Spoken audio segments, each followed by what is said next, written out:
SME, and I greet you all. Welcome to this particular level of the Institute of Chartered Accountants of Nigeria's examinations.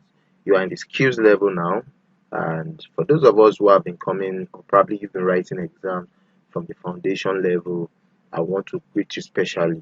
I want to say congratulations on you moving from one level to the other level. It's an achievement, yes, it's an achievement to be very honest. And those of you that have made that, taking that bold step, that have taken that bold decision to come join ICAN at the skills level, probably you hold a BSc in accounting, or probably whatever exemptions or exemption you must have been granted. I believe it's a bold step for you to take that decision that, okay, let me go register and take this examination, even with the whole hype that is all around it. Do you get? So I want to commend that effort, and I want to greet you congratulations in advance because of you have done yourself well. You have done. I do tell people, for you to have taken that decision that you want to come and sit for the ICAN exam, you have done yourself well because of it's not just an ordinary decision. It is actually a milestone. For me, it's a milestone, and you don't even have to take any exam yet before I congratulate you. So you can do yourself that by giving yourself a round of applause. So in this particular class, we'll be looking at corporate strategic governance and ethics. It used to be called, when I did it in my days, it used to be called management governance and ethics. And what does this course? What is the rationale behind this course? Because I wouldn't dive into it in the first class without telling us some things you should get yourself prepared for. Some you should know the reason why we are treating this. We are not only training accountants. That's why ICANN itself used to say, okay, we don't have any area of concentration. We don't have any area. We train accountants to be relevant in all areas they find themselves in. Do you get? So that is the major reason you are taking this course. You have to be versatile in taking strategic decisions. You might actually find yourself on the board of a particular company, or probably you can actually find yourself taking strategic decisions for your business. Yes, for SMEs, those of us that are going to be working an SME, those of us that will be working in a government setting, you'll be taking strategic decisions. You'll be working with professionals. How should you relate? What are the ethical things you should consider? What are the things that you should actually do in relation to corporate governance? Things that will ensure that the business does not fail, or that particular company does not fail. And that is why you are actually taking this particular course. That is corporate strategic governance and ethics. So it is splitted into three, and it has a strategy aspect.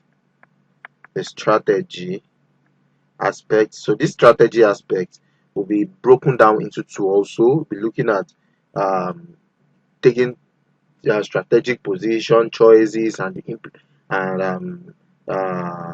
the implementation changes. You get change in strategy, development, and everything.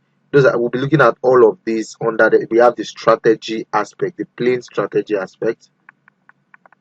Do you get? Then there's another aspect that is looking at the risk management. Do you get? It's still under strategy. That's the risk management. This is where we'll be looking at how to manage risk and some other things to consider, risk mapping and all of that. So just brace yourself up. We are going to be looking. This is the first area we'll be considering. Then we also have the corporate governance session. Corporate governance. And trust me when I mean it, when I say it, I actually mean it. You'll be looking every question you'll be tracing the exam, or the examiner will be setting for you, would actually pan across every of these aspects. So you can't say, oh, I only want to focus on this area, I don't want to focus on the other area. It might be very detrimental to your success in this particular course. So corporate governance, and the last aspect is ethics. I think students prefer this aspect because it's quite interesting. Anything that relates to doing ethical consideration. This is where we consider the ICAN code of conduct, ethical dilemmas, a lot of theories on ethics and all of that. So what is wrong?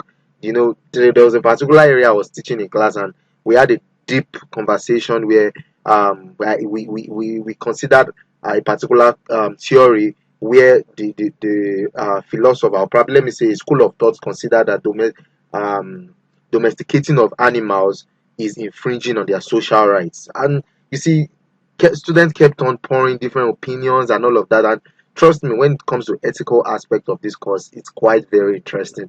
This is a particular area that students used to perform. Go and check ICAN past questions, and you see they perform very well in this area. So I believe students like this area because it's more of a practical thing. You know, there was a time we were treating ICAN code of conduct, and we spoke about professional behavior. I was talking about, oh, a chartered accountant shouldn't find his or herself in a particular situation that will bring discredit to the institute. You should not. You should act you should act in a professional way. You get your professional behavior.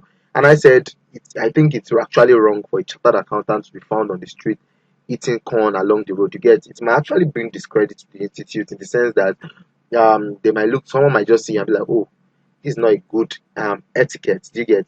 And it's probably this is how another chartered accountant might be doing, or this is how in their institute, this is how they used to do. Probably they used to eat corn on the road.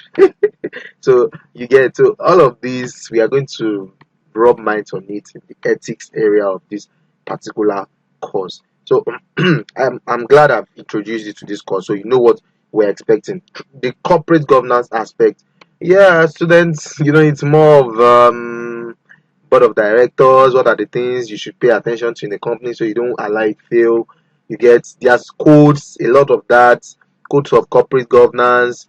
This is where we considered some things that led to corporate failures of some particular companies, European companies, and probably some companies in the US. One popular one was WorldCom, and some other companies. Do you get?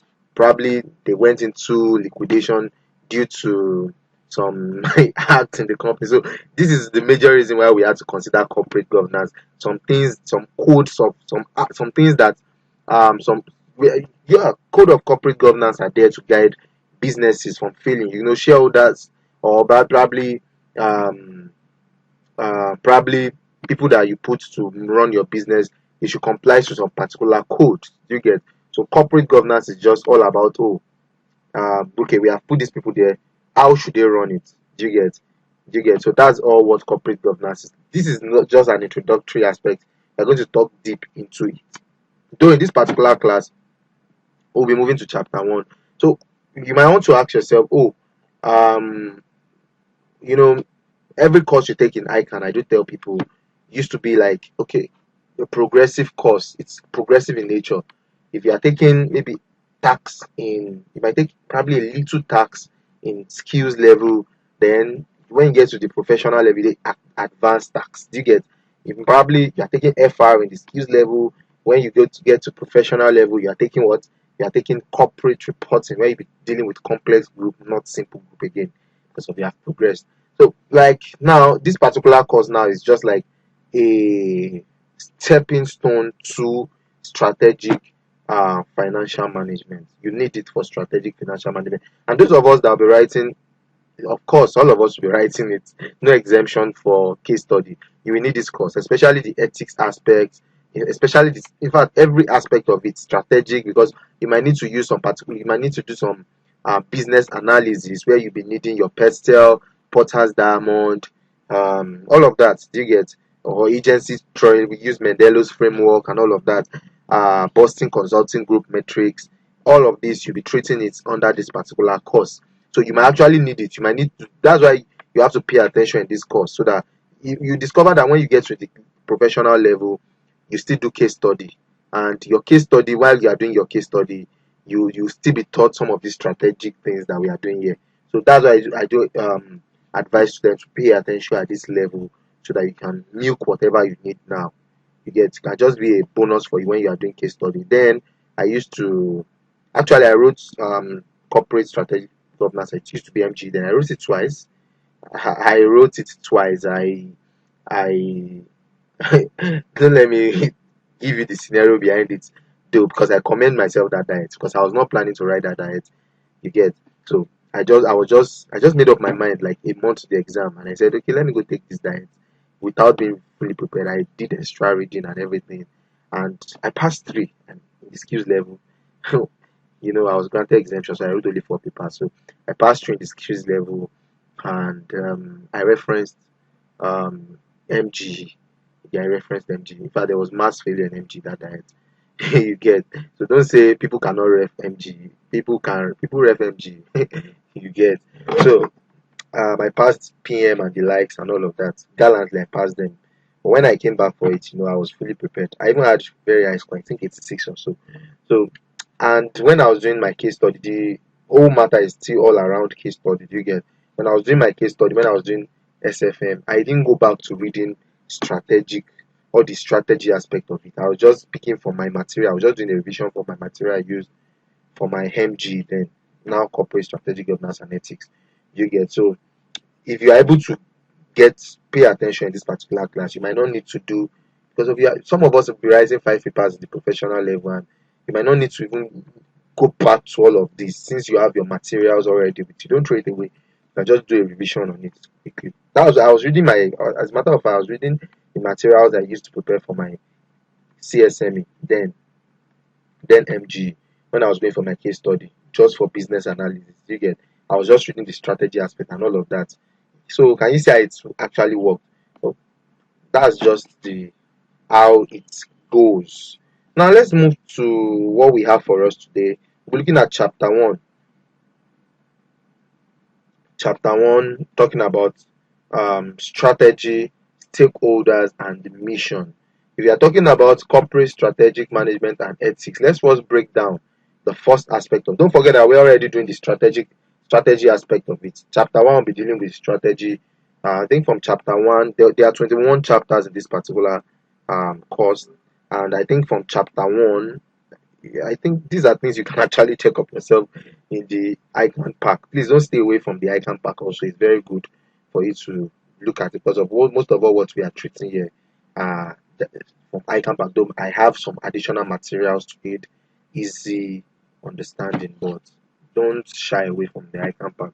So I think from chapter 1 to chapter 8, we'll be looking at strategy. Then from chapter 9 to chapter 10, it will be dealing with risk. Do you get? Then 11 to 15, we'll be looking at corporate governance. Then from 16 downward to like 20, we'll be looking at ethics. Do you get? And 21, we'll just be looking at some soft skills for accountants. So that's just how we'll be looking at it in this particular. You might want to take it down as I've said it. So there's no problem with that. Okay, we are looking at strategy, stakeholders, and missions. The strategy, stakeholders, and mission. How many of us here sees football match? Even if you don't even see football matches, you have heard about football. You've heard about competitions, and no one goes into a competition without having a strategy that he wants to use to win. You get? That's why they employ a coach, especially for football. You see, they employ a Pep Guardiola, they employ a Thomas Tuchel, they employ a Jose Mourinho. You get all of that, and this is the major. They are the mastermind behind how the team wants to play. You get? I intentionally use this is the perfect example I can use so that you can get the point. You get? So strategy is just you drafting out how you want to achieve your goals, your objectives, and all of that. Then you want to look at what are the resources I need to achieve. Do you get? So that is all what strategy is all about. And at the end of the day, you will see that uh um you will see that at the end of the day, they will lift the coach up after winning the trophy. Your strategy worked. Do you get? So dynamism of strategy to work. Do you get? You must be dynamic with strategy and all of that. Don't let me dive much into it. I'm just trying to paint a picture of how strategy works. So there's something I think we can't do without talking about. I said it the other time, business analysis. All what we are doing is still under business analysis. We are looking at strategy that you want to use for you are still trying to analyze your business analysis. So analysis is just all about analyzing the strategic position of an entity. Business analysis, sorry, is all about looking at the strategic position. You will consider where are you now? Strategic position of the entity. You look at, okay, what are the choices that we have? and lastly, putting those choices into actions, isn't it? Choices into actions. Are we making any sense at all? So business analysis is all about analyzing the strategic position of an entity and making strategic choices and putting those chosen strategies into action. Have you seen it? So if a Pep Guardiola comes up and say, okay, where are we now? Okay, we are lacking defensively, we are lacking in the attack or in the final third. Do you get? Okay, what are the choices that we have? Which players do we need to get? Do you get? So once they select, okay, these are the choices that we need. Oh, this is the formation that we need to play. We want to use a counter press. We want to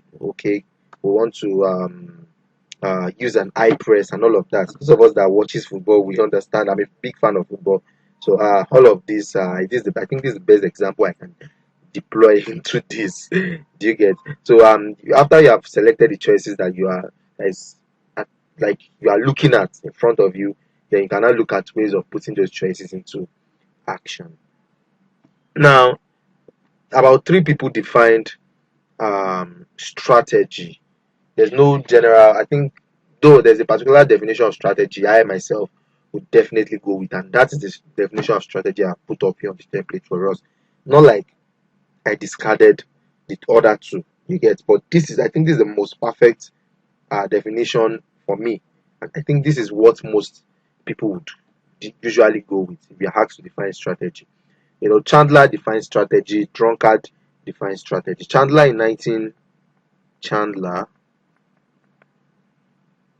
1962 defined strategy as the determination of basic long-term goals. You are determining your long-term goals and the objectives of that your enterprise, and adoption of courses of action, then allocation of resources necessary for carrying out those goals. So you pay attention to three things that I made mention here. You try to determine what do we want to achieve, especially in the long run. Goals and objectives should not be of short run. If you want to, because of even businesses are seen as a going concern. Do you get? You have a perpetual existence, like an accounting concept. So do you get? So you should look at in the long run. Set goals in the long run. So which Chandler have taken into consideration here that you are trying to determine the basic long-term goals and the objectives of your enterprise, and you are also trying to look at what are the courses of action that I need to adopt. Do you get? Then lastly is now looking at how you can allocate resources in order to carry out those particular course of actions that will lead to us achieving those goals. Do you get? Chandler addressed three areas. Now, what did Drunkard now do now? Drunkard also defined strategy as a pattern of activities. Like you are doing a particular activity. Do you get? It's a pattern that seeks to achieve the objective of the organization. Can you see that you are taking what Chandler said too? Because Chandler spoke about setting objective goals of an organization. Do you get? Then Chandler spoke about how you allocate resources to it, of which Drunkard too did. Do you get? Because Drunkard spoke about, he said, seeks to achieve the objective of the organization and adapt its scope. Let me spell Drunkard. Drunkard. Do you get? So it looks at Drunkard said that okay, is a pattern of activities that seek to achieve the objective of the organization, adapt its scope, resources, and operation to environmental changes in the long run. Now, Chandler addressed three things. Drunkard addressed four things. Drunkard addressed, you have to set goals. It's a pattern of activities that tries to achieve the goals and objectives of an organization, whereby it set out the resources. Do you get? Drunkard packed, he just summarized what Chandler said. Chandler spoke about course of action, but Drunkard just spoke of adopting some course of action, but he did not explicitly state it. It was stated in the pattern of activities. Those pattern of activities is the one that help you decide, okay, what are the goals that we want to achieve in the long run? Then what are the choices of actions that we have? Now, we now tend to achieve it using our resources and operations. Do you get? So he spoke about those three things. But the last thing that Chandler did not speak about is what Drunkard spoke about. Drunkard said that it is the pattern of activities that seeks to achieve the objective of the organization and adapt its scope, resources, and operations to environmental changes in the long run. That is what Chandler failed to speak about because of environment changes in the long run. What you are having now, if you are planning now, okay, let's allocate resources now. Do you get? You are not planning on, okay, what happens if this does not work out? What happens if situations change in the environment? Different government comes, different, a lot of things happen in the environment, and this is the major reason why Drunker has integrated that last aspect in its definition, which makes it complete. But now let's see what Johnson, Scholes, and Whittington did. Johnson, Scholes, and Whittington is very complete because of what Chandler failed to and Drunker failed to talk about. Now, see, Chandler spoke about 3 things, Drunker spoke about 4 things, but Johnson, Scholes, and Whittington did speak about 5 things, which made the definition even more comprehensive. Now, that's why I have it on my platform here for you to see. Johnson, Scholes, and Whittington in their book Exploring Corporate Strategy have defined strategy as the direction and scope of an organization. Can you see now? They incorporated what Chandler and Drunker said: the scope, the direction, and scope of an organization over the long term, which achieves. Have you seen now? They achieve advantage in a changing environment.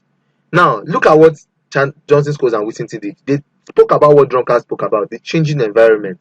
They know that strategies should not be constant, and that's why we are going to be talking about change later on during the course of looking at strategy. Too is very interesting, though it might be boring for some people, but don't worry, we will examine everything bit by bit and you understand. So, um, changes achieve advantage in a changing environment through its configuration of resources. Can you see now? It is taking note of the environment that it changes, and it's looking at, okay, how can we deploy resources? How can we use our resources? It also even spoke about the fact that it has some competencies, which are some of your staffs in the organization, which are even some of your brand, your goodwill, your integrity, your the ethics in the organization. Do you get how you can use it to attain that particular advantage in a changing environment? With the aim of what? With the aim of fulfilling stakeholders of expectations. And this is what this particular last area is what made Johnson, Scholes, and Whittington definition of strategy more comprehensive than the rest, because of the integrated the fact that you are satisfying the stakeholders.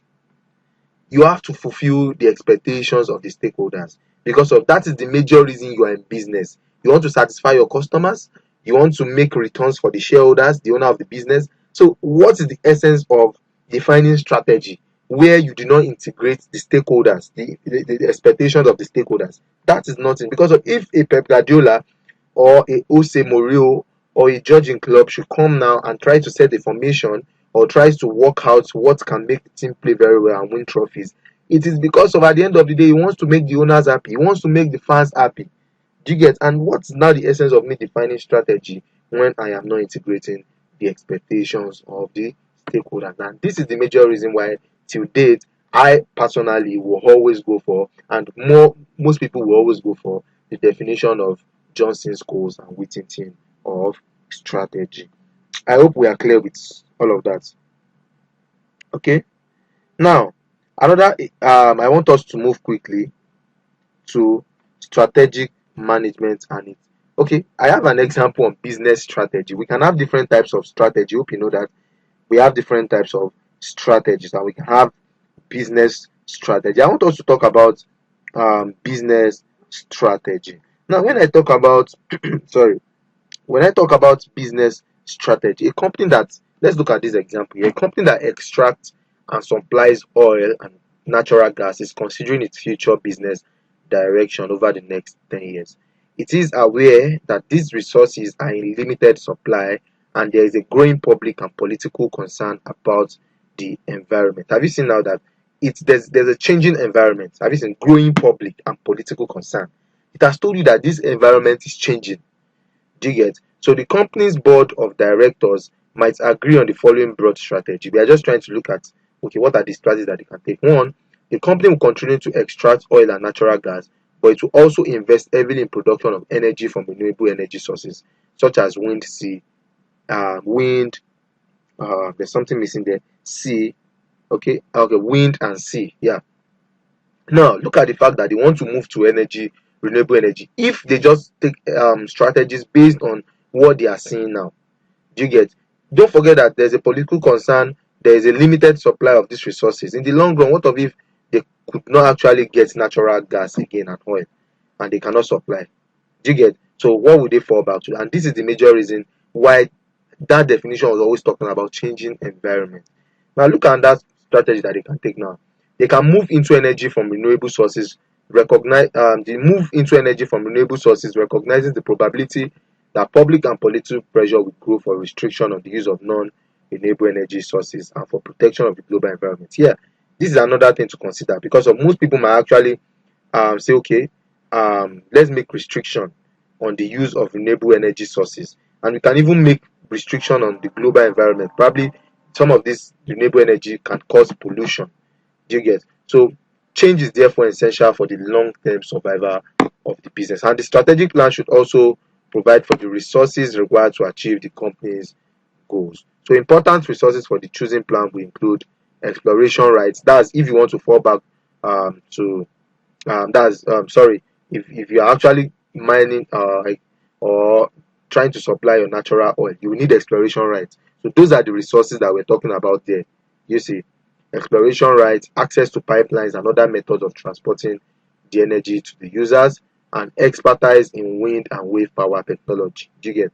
So you are going to be changing a date in a future date, so you need all of this. And a decision must be made about how many resources, including money, should be invested in each business activity. So this will depend. So an exam can come in a way that they will tell you to formulate strategies that you think in a case study manner. So don't think that someone will be asking you to define strategy here. You are in this, you are writing professional examination. So this will depend partly on the strategic vision of the board of directors and directions they think the company should be taking. And what proportion of its total energy sources in 10 years time will come from wind? Yeah, they have to try and determine now. See, strategy is a very detailed thing. Don't It's not something that you can just wake up in the morning and say, especially business strategies. They're very detailed thing. And to what extent will the company still be relying on oil and gas and natural gas? So the strategic plan also affects the value of the board of directors. So, and in this example, the company has not included nuclear power in the strategic plan. So be invested in each business activities. So I think this is a very important one to consider. Let's look at strategic management and its importance. Very plain. Strategic management is concerned with the identification, the selection, and implementation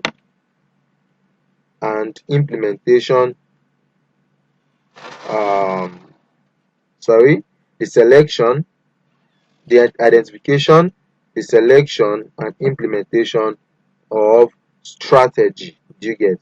For achieving the organization's long-term goals and the objectives. So it's actually set the direction for an organization and is actually concerned with how to get there and obtain optimal. I hope you understand all what I've been saying about strategy. Do you get? So I just give an example about strategy now. So let's look at the various levels of strategy.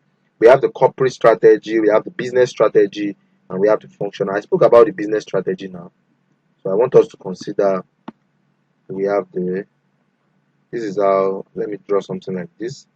So we have the corporate strategy here. This is where, let me use CS to identify it, corporate strategy. We have the business strategy here. And lastly, we have the functional strategy. Now, when you are in the, I will use some particular questions that you should be asking yourself to explain each of these. When we talk about corporate strategy, this is the area where we should be asking ourselves, oh, what business should we be doing? That is the corporate strategy. It's the one that is taking all the whole organization into consideration. Okay, where should we venture into now? Which markets should we venture into? What business should we be doing? Do you get? So that is plainly corporate strategy. What is our vision? What is our mission? Do you get? That is corporate strategy. Now, I'm just using questions to explain to you what corporate strategy is talking about. Now, what about business strategy? What is business strategy? What are the questions that we should be asking at the business strategy level? Like questions like, how should we compete in each selected business? Here we have known our vision, we have known our mission, We have known business we want to venture into, the market we are going into. Now, how should we compete? Should we be a low cost, or should we use the differentiation strategy? You get, all of this should be, oh, what should we be doing to attain competitive advantage? That is business strategy. Do you get? Now, what is functional strategy? Now, at the functional strategy level, I said I'll be using business to explain. Do you get? Functional strategy at this level, you say this is like for each business function. Probably you have this area of this, there are different functions, like let me use department. You get? Maybe there's a production department, a sales department, and all of that. You get? So for each business function, how can that function contribute to the competitive advantage of the entity? So you are taking a strategy at each functional level. I'm giving you time to digest that. Do you get what I'm trying to say? That's good. Now, please don't forget that there should be consistency with those strategies. Any strategy you have taken at the corporate level should be consistent with the strategy that you'll be taking with the business at the business level, and those you'll be taking at the functional level should also be consistent with the remaining two. Do you get? There's an hierarchy. I'm not just putting this thing. There should be an hierarchy. So each business strategy should have its own objective, and achieving those particular objectives for the business strategy should also contribute towards achievement of the corporate strategy and the overall strategy. The same way each functional strategy should have its own objective too. And the achieving of those objectives for a functional strategy should also contribute towards the achievement of the business strategy that it supports. You get? So there's an hierarchy in this. Do you get? So that's that with respect to that. So corporate strategy, let me now summarize it. For corporate strategy is just concerned with deciding which business or businesses an entity should be in, and also setting the target for achievement of the entity's overall objective. This is where you take decisions like the purpose of the entity. This is where you decide on the scope of the activity of the entity. It can actually involve deciding what business the entity should be in. Do you get? The ranges of business you want to be in? For example, probably the purpose of transport companies to provide transport services. Its corporate strategy must actually include decision about which transport service it will be providing. Probably, for example, bus travel, train travel, you get air travel, space travel, and so on and so forth, as well as the geographical areas where it will be operating in. Do you get? So this is the decisions that we take at the corporate strategic level. Do you get? So, and let me also talk about the business strategy. Now, another name for business strategy is competitive strategy. Competitive strategy. And it is basically concerned with how each business activity within the entity contributes towards the achievement of the corporate strategy. Do you get? How do we want to achieve a competitive advantage? Do you get? So a large group of companies might actually consist of many subsidiary companies. So subsidiaries might be organized in strategic business units. We call them the SBUs, or operational divisions. So each SBU is different business and should have its own business strategy. Please know that if you are treating a particular subsidiary or probably a business unit, if a question comes in a way talking about a subsidiary, they should have different business strategy because they are operating in different areas. Do you get? So, and in a commercial entity, business strategy should focus on the market, because ultimately that is where you are going to. Your market is where you are going to. You should focus on your market. If you are looking at it commercially, for a commercial entity, business strategy should focus on market, and business strategy is concerned with how to compete successfully in the chosen market with the chosen product. Whichever product you have chosen to sell in your market or to take into your market, you have to look at how you can compete successfully. So they are actually focused on the market. Are we together? Are we making any sense? Now, Michael Porter, that name you get familiar with it during the course of this corporate strategic management and ethics. You will hear so much, especially in the strategy area. You'll be hearing Michael Porter, Michael Porter, Michael Porter. Is someone that we cannot do without talking about. Now, Michael Porter has successfully according to Michael Porter, a successful competitive strategy must be based on either cost, I spoke of this cost cost leadership, or differentiation. Now, what do I mean by cost leadership? Cost leadership means becoming the lowest cost producer in the market. And a company can actually make a product or provide service at a lower cost than the competitors, and they will still succeed. How will they succeed? Now, probably, let me use for example, most of all these island restaurants, most of the things they sell to us are ambience. You get, so you can, when you enter a restaurant, oh, you see the can the lightning, the pop, you get the ambience, the flowers, every of these, television, the AC. And by the time you are going to get food from it, from that particular restaurant, it might be very expensive. Even a portion of rice might actually maybe 900, 1000, or probably 2000 and thereabout. You get, you can also make profit from this, let me say, food business, by going into this market and being a cost leader. How are you a cost leader? You are getting this thing at a cheaper price. You get, you are becoming a low cost producer. When I mean a low cost producer, you are just setting up probably just a canopy, just a conducive area, a natural breeze. You get a canopy. There's no AC there, there's no television, there's no flower, no any ambience and everything. You get, no chandeliers and everything. So it is not there. You have actually bypassed all those things. You have cut those costs for yourself, and you are providing those goods and services. You are still providing the same jollof rice that they are selling inside that big restaurant with AC and everything. You are selling it to them at maybe 200 naira, or per amount that they want, with spag, beans and everything. The amount that they want, you are selling it for them. Do you get? You are said to be a cost leader because of, you are getting this. You have bypassed some costs. You are making it very. You are, in fact, you are getting. You are providing these services to them, or this good to them, at a low cost, which comes with you also incurring low cost to actually provide it. You are said to be a cost leader. Are we making anything? So the way you are going to be competing here is that you are going to be selling what those people are selling at an higher price. You are going to be selling it at a lower price, and you'll be winning the biggest share of the market. Do you get? So that is just, all things being equal, you'll be winning the biggest share of the market. Are we making any sense? The reason why I said all things being equal, because you cannot go and try this in where there are rich peoples, and yet those geographical locations, they will look at, oh, your food is trash. It might be that your food is good though, but because of there's no ambience and everything, they might not patronize you, which might make you not even gain customers. So, and you will not, you will lose. Don't, so it should not be as if I've said that, oh, you'll be having bigger share of the market. So that's why I said all things being equal. Now let's look at the differentiation strategy.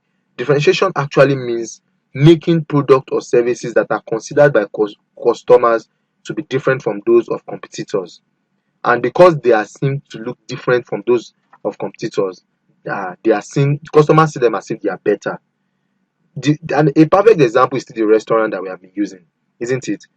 Now, to probably a rich person, very wealthy person, think, oh, you might be selling the same food, though. Even your food might even be much more sweeter than that particular big restaurant. But because of they have packaged it in a way, do you get? They've put it inside show glass. The chicken, the way they are displaying the chicken, putting different light on it, lightening it. You get?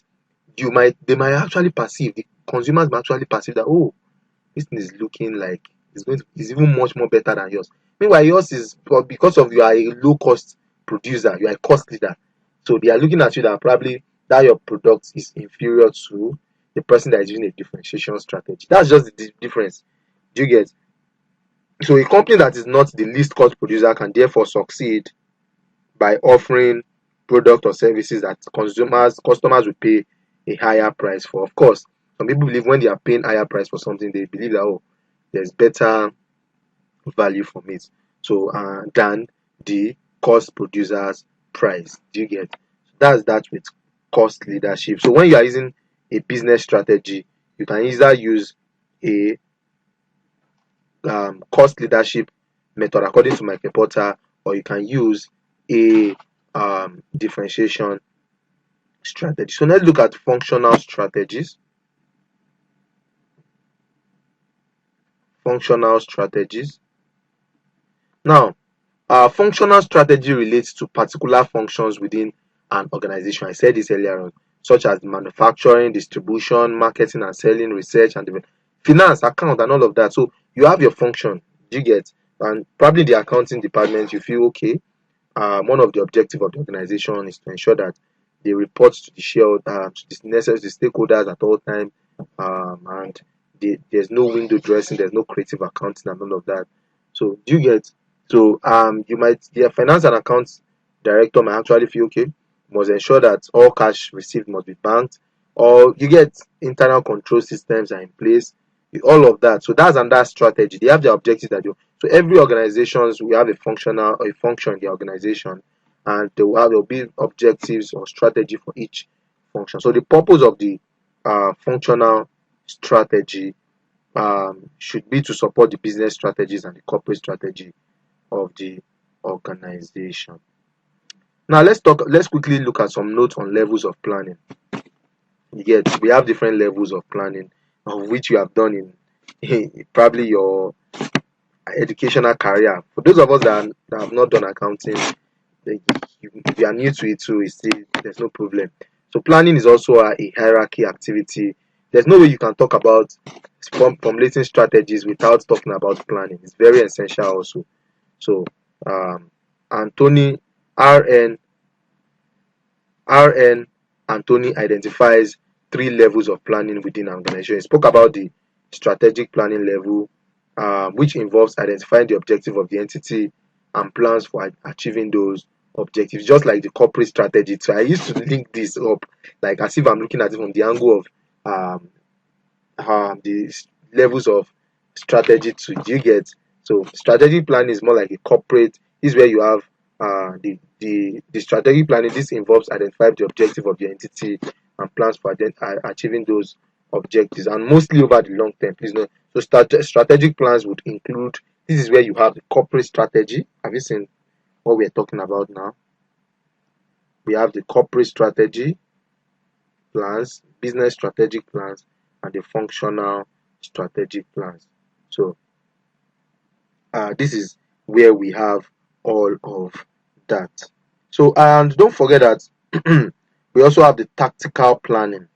Tactical planning are shorter terms plans for achieving medium terms objectives. Like an example of tactical plan is the annual budget. Budget and other tactical plans can be seen as a step towards the achieving of those longer term objectives. And we also have the operational planning. The operational planning is just the detailed planning of activities, which often are at the supervisor level or at the junior management level, and is for achieving probably a short-term goal and objective. An example of this, a typical example, is a supervisor who divides the workload between several employees in order to complete all the works before the end of the day. Are we together? So that's an example. So we also have different approaches to strategic planning. We have different approaches to. We have the rational planning model. The rational planning model of strategic planning is a top-down and formal approach to strategic planning. What do I mean by this? A formal strategic plan is prepared at the senior management level, and it covers a period, let's say maybe 5 or 10 years. It is usually called the rational.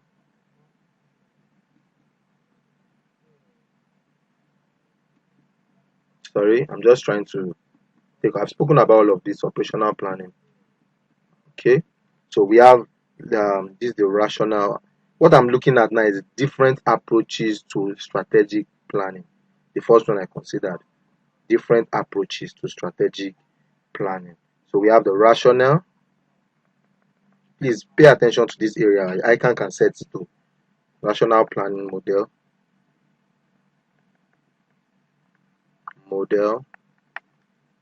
This is where I said that it adopts a particular method which is called the top-down and a formal approach to strategic planning.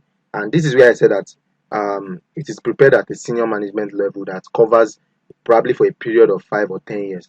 So it is called, the reason why it is called a rational model is because it is a logical planning and management process that goes through the stages of position analysis. Hope you are listening it. You have to first consider your position, where you are now. The position analysis, it is the top down. That's why they call it the top down, from the top, the senior management. Do you get? So they are the one to carry out the position analysis. They make strategic choices on the options available. They carry out implementation of those chosen strategy and evaluation of those strategic performance. It's just like the one that we explained using the drunkard, the chandler, and all of that. So it's very, very common, very, very common. The rationale planning. So the strategic plan is reviewed periodically, and a new strategy plan is prepared when the old plan reaches the end of the period it covers. Do you get? So the second one that we have is the logical incremental model. Logical incremental model.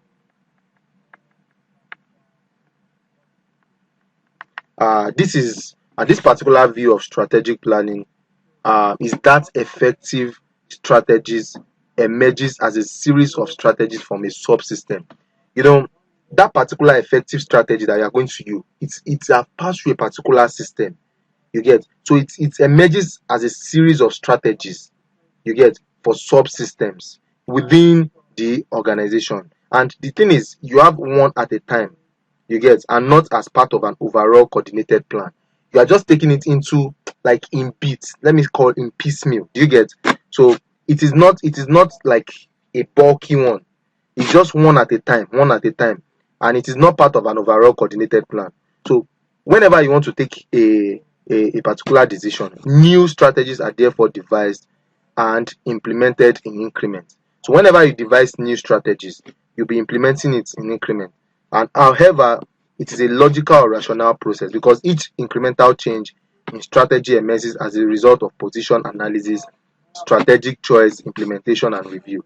So as you are building on the decisions that you have taken before. You don't have a bulky one. Do you get? You are just using a logical or rational process which still builds on those particular those incremental changes is still based on um, or emerges as a result of the position analysis, the strategic choice, the implementation, and review that you have done. That's logical incremental model. Do you get? So it's an effective strategy that emerges as series of strategies for subsystems within the organization, one at a time, and not part of an overall coordinated plan. Do you get? Now the last one is free willing opportunism model. Free willing will willing opportunism model. So a free willing opportunism model approach to strategic decision making is that there is no requirement at all for a formal strategy planning. Do you get? Yeah, an organization should be open to seeing new opportunities whenever they arise and exploring them. That's just it. So the organization may have a general idea of direction it is taking, but it cannot and should not plan in advance on what to do. They have a general understanding of what they want. Do you get? But they don't have a specific way that they want to go about it. So as it's come on, they do it. So do you get? So in the rational approach to strategic planning and strategic management, the strategic management process consists of the four stages that I have indicated above. Do you get? So, and this particular rational model has also been developed by Johnson, Scholes, and Whittington, and it's described. We'll look at it in more detailed chapter. Do you get? So be looking at it. They spoke about, that's what we'll be doing next, talking about the element of strategic management and business analysis. This is what the rational model approach is, what we have adopted here. Do you get? And that is what the rational model has been developed by Johnson, Scholes, and Whittington. Do you get? So that's what they have, four elements here, the four stages. Yeah, that's what we will be looking at in our next class. So in our next class, we look at element of strategic management and business analysis. And until then, it will be a bye for now. Thank you.